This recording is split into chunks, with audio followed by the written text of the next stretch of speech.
দক্ষিণ এশিয়ার ভূ রাজনীতি আবারও নড়ে চড়ে বসেছে। সার্ক যখন কার্যত অচল, ভারত পাকিস্তান বৈরিতা যখন চূড়ায়, তখনই পাকিস্তান এগিয়ে এসেছে নতুন এক আঞ্চলিক ব্লক তৈরির প্রস্তাব নিয়ে, যার কেন্দ্রবিন্দুতে আছে বাংলাদেশ, চীন, পাকিস্তানের ত্রিপক্ষীয় উদ্যোগ।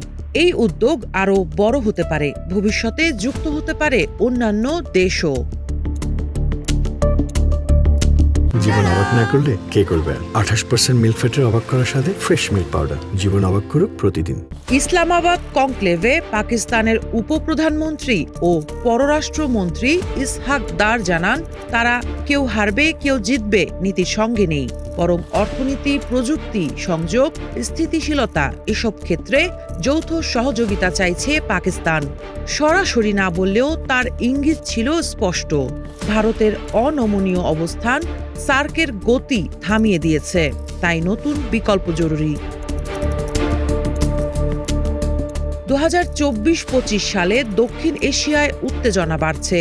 মে মাসে ভারত পাকিস্তানের মধ্যে ড্রোন ও বিমান হামলার পাল্টাপাল্টি পরিস্থিতি জটিল করেছে। বাংলাদেশেও রাজনৈতিক পরিবর্তনের পর ঢাকার সঙ্গে দিল্লির সম্পর্ক খারাপ হয়েছে। শ্রীলঙ্কা, নেপাল, মালদ্বীপ, এমনকি ভুটানও ভারত চীনের প্রতিযোগিতার মধ্যে ভারসাম্য খুঁজছে।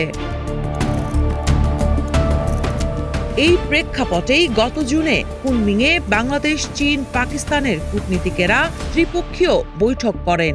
তারা বলছেন, এই আলোচনা অন্য কাউকে লক্ষ্য করে নয়, কিন্তু বাস্তবতা হলো নতুন ব্লক উঠলে ভারতের প্রভাব চ্যালেঞ্জের মুখে পড়বে। পাকিস্তান এই সুযোগটাই কাজে লাগাতে চাইছে। সার্কের ব্যর্থতা এই অঞ্চলের আরও বড় সমস্যাকে সামনে আনে। আঞ্চলিক বাণিজ্য মাত্র 5%, যা আসিয়ানের 25% এর সামনে খুবই কম। ভারতের সঙ্গে পাকিস্তান বছরে মাত্র $120 কোটি বাণিজ্য করে, অথচ পরোক্ষ বাণিজ্য $1000 কোটি। আবার MVA, যা এশিয়ার ইউরোপীয় স্টাইল সংযোগ তৈরি করতে পারত, সেটাও পাকিস্তান ঠেকিয়ে রেখেছে ভারতের সঙ্গে উত্তেজনার কারণে। বিশেষজ্ঞদের মতে নতুন ত্রিপক্ষীয় উদ্যোগ পরীক্ষামূলকভাবে শ্রীলঙ্কা, নেপাল, মালদ্বীপকে আকর্ষণ করতে পারে, তবে ভারসাম্যের রাজনীতি এ দেশগুলোকে সতর্ক রাখবে। ভারতের সংবেদনশীলতা এবং চীন পাকিস্তান অ্যাক্সিস এ দুইয়ের মাঝে পড়ে তারা ঝুঁকি নিতে চাইবে না। তবে কৌশলগতভাবে পাকিস্তানের প্রস্তাব যৌক্তিক, কারণ তারা এখন চীন, যুক্তরাষ্ট্র, গালফ সবখানেই সম্পর্ক জোরদার করছে এবং নিজেদের আঞ্চলিক শক্তি হিসেবে পুনরায় দাঁড় করাতে চাইছে। এই ব্লক শেষ পর্যন্ত সার্কের বিকল্প হবে নাকি দক্ষিণ এশিয়ার বিভাজন আরও বাড়াবে, সেটাই এখন দেখার বিষয়। সাবা খান, নাগরিক প্রতিদিন।